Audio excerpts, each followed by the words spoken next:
And welcome to the 2016 MoMondays London season kickoff. And what really drew the line in the sand was that there was one more option we hadn't explored. Don't ask me why, we weren't ready. And so a few days later, we were out in the ocean, looking out to Africa, Caribbean Sea, and I looked at my husband, and I said, is this it? Is this all we get? And he turned to me and he said, let's adopt. Month after month, I had to keep adjusting my plan. And I eventually found myself sitting in the waiting room of a fertility clinic. Also not the blissful part of my story. And yet again, I felt like an imposter because like Sue just talked about, this is what you feel like you're meant to do as a woman. And I couldn't do, apparently, what I was supposed to do as a woman until they pumped me full of hormones, and then I was a reproductive overachiever.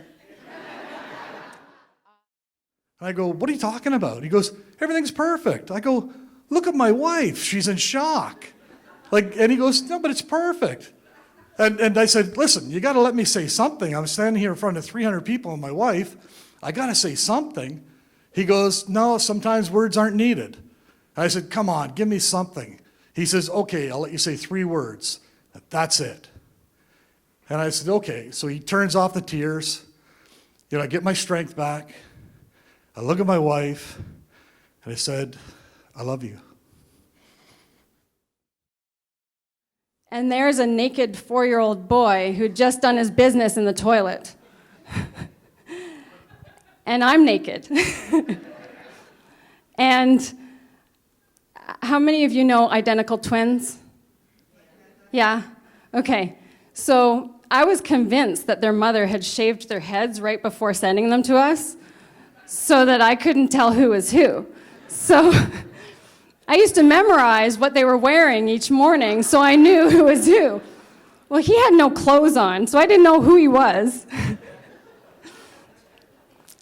And he's done his business in the toilet and puts his hand down, his butt in the air, and assumes the position to be wiped. And I decided that I would make a change in my life. No more drugs, no more alcohol, no more pills, no more eating excessively. My sister, for years, has been a runner.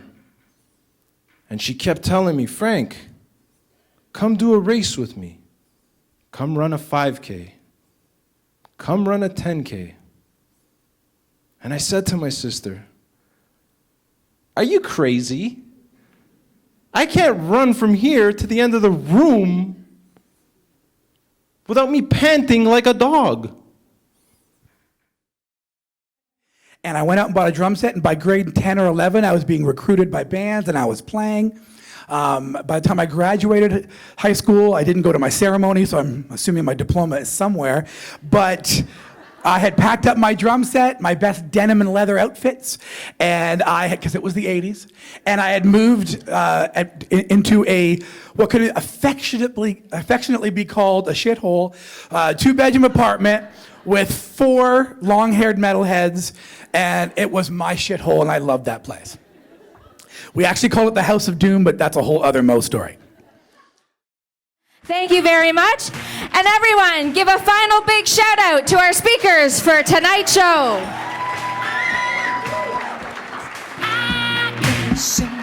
I'm just standing here Thank you, our audience, for being a part of Mo Mondays.